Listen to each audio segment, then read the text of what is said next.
Hi, எல்லாருக்கும் வணக்கம். மம்மாத்தோட parent company ஹொசானா limited ஐபிஓக்கு வருது. அந்த கம்பெனியில் இன்வெஸ்ட் பண்ணுறதுக்கு முன்னாடி தெரிஞ்சுக்க வேண்டிய விஷயம் என்னென்னு இந்த வீடியோவில் பார்க்கலாம். அதுக்கு முன்னாடி ஐபிஓனா என்ன, அதோட பேசிக்ஸ் பற்றியெல்லாம் முன்னாடியே ஒரு வீடியோவில் பேசியிருக்கேன். அந்த வீடியோவோட லிங்க்கை டிஸ்கிரிப்ஷன் பாக்ஸில் கொடுக்குறேன். உங்களுக்கு தேவைன்னா செக் பண்ணி பார்த்துக்கோங்க. ஒரு கம்பெனி ஃபஸ்ட் டைம் அவங்களோட கம்பெனியில் பப்ளிக்காக இன்வெஸ்ட் பண்ண விடுறது தான் ஐபிஓ, இனிஷியல் பப்ளிக் ஆஃபரிங்னு சொல்லுவாங்க.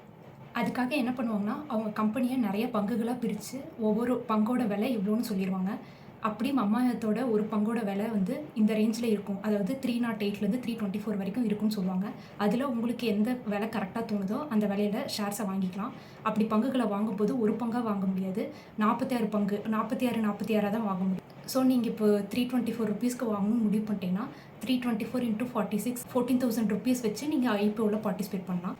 சரி, இப்போ வந்து இந்த கம்பெனியில் இன்வெஸ்ட் பண்ணுறதுக்கு முன்னாடி என்னென்ன விஷயம் தெரிஞ்சுக்கணும்னு பார்க்கலாம். ஃபஸ்ட்டு வந்து ஒரு கம்பெனி ஐபிஓக்கு வரக்கு முக்கிய காரணமே ஐபிஓ மூலிமா ரைஸ் பண்ணுற ஃபண்ட்ஸை வந்து கம்பெனி க்ரோத்துக்கு யூஸ் பண்ணிக்கலாங்கிறக்காக தான். அது வந்து அவங்க எக்ஸ்பென்ஷனாக இருக்கலாம், இல்லை ரிசர்ச் அண்ட் டெவலப்மெண்ட்டில் இன்வெஸ்ட் பண்ணுறதுக்காக இருக்கலாம், இல்லை வந்து அவங்க கடனை திருப்பி கட்டுறதுக்காக இருக்கலாம். இந்த மாதிரி கம்பெனியோட க்ரோத்துக்கு யூஸ் பண்ணுறதுக்காக தான் ஐபிஓக்கே வருவாங்க. அப்படி இந்த ஐபிஓ மூலிமா மம்மாத்தை ரைஸ் பண்ண போகிற அமௌண்ட் வந்து 1700 கோடி. அதாவது அவங்க ஷேர்ஸ் எல்லாம் சப்ஸ்கிரைப் ஆனால் 1700 கோடி ரைஸ் பண்ணுவாங்க. இதில் பார்த்தீங்கன்னா வெறும் 365 கோடி ஒர்த்தான ஷேர்ஸ் மட்டும்தான் புதுசாக இஷ்யூ பண்ண போகிறாங்க. ரிமைனிங் 1300 crores ஒர்த்தான ஷேர்ஸ் வந்து அந்த கம்பெனி தொடங்கும் போது இன்வெஸ்ட் பண்ணியிருப்பாங்க. அந்த கம்பெனியோட ஃபவுண்டர்ஸு, ஏர்லி இன்வெஸ்டர்ஸ் அவங்க தான் அவங்களோட ஷேர்ஸை விற்கிறாங்க. ஸோ இந்த ஷேர்ஸ் மூலிமா வரப்போகிற 1300 crores வந்து அவங்களுக்கு தான் போகும். ரிமைனிங் இருக்க 365 crores மட்டும்தான் கம்பெனிக்கு போகும். ஸோ அதை தான் அவங்க கம்பெனி க்ரோத்துக்கு யூஸ் பண்ணிக்க முடியும். இது ஒரு முக்கியமான விஷயம். ரெண்டாவது விஷயம் என்னென்னா, எந்த ஒரு கம்பெனியில் இன்வெஸ்ட் பண்ணுறதுக்கு முன்னாடியும் அந்த கம்பெனியோட க்ரோத் பொட்டன்ஷியல் என்னன்னு பார்க்கணும். பர்டிகுலராக நீங்கள் ஒரு ஐபிஓவில் பார்ட்டிசிபேட் பண்ணுறீங்க, அதாவது ஒரு லாங் டேர்முக்கு பணத்தை போட்டு வைக்க போகிறீங்கன்னா கண்டிப்பாக அந்த கம்பெனியோட க்ரோத் பொட்டன்ஷியல் என்னன்னு பார்க்கணும். அப்படியே மம்மாத்தோட ஸ்ட்ரென்த் என்ன, வீக்னஸ் என்னன்னு பார்க்கலாம். மம்மாத்தோட ஸ்ட்ரென்த்துன்னு பார்த்தீங்கன்னா, அவங்க வந்து நிறைய இன்னோவேட்டிவ் ப்ராடக்ட்ஸ் லான்ச் பண்ணுறாங்க, அது ஒரு ஸ்ட்ரென்த்து.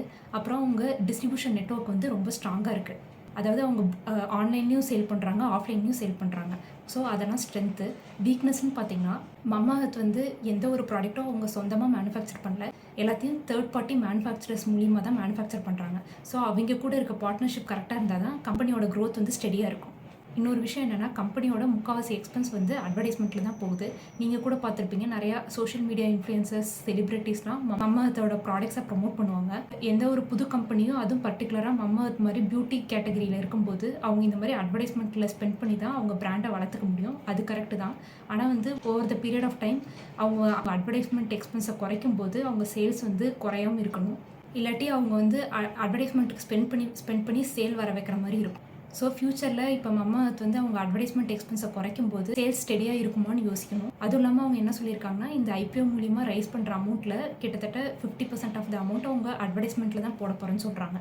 ஸோ மம்மாத்தில் இன்வெஸ்ட் பண்ணுறதுக்கு முன்னாடி இந்த ஃபேக்டர்ஸ்லாம் கன்சிடர் பண்ணி தான் இன்வெஸ்ட் பண்ணணும். உங்களுக்கு இந்த வீடியோ பிடிச்சிருந்தா லைக் போட்டுருங்க, சேனலுக்கு சப்ஸ்கிரைப் பண்ணிக்கோங்க. இன்னொரு வீடியோவில் பார்க்கலாம். பை.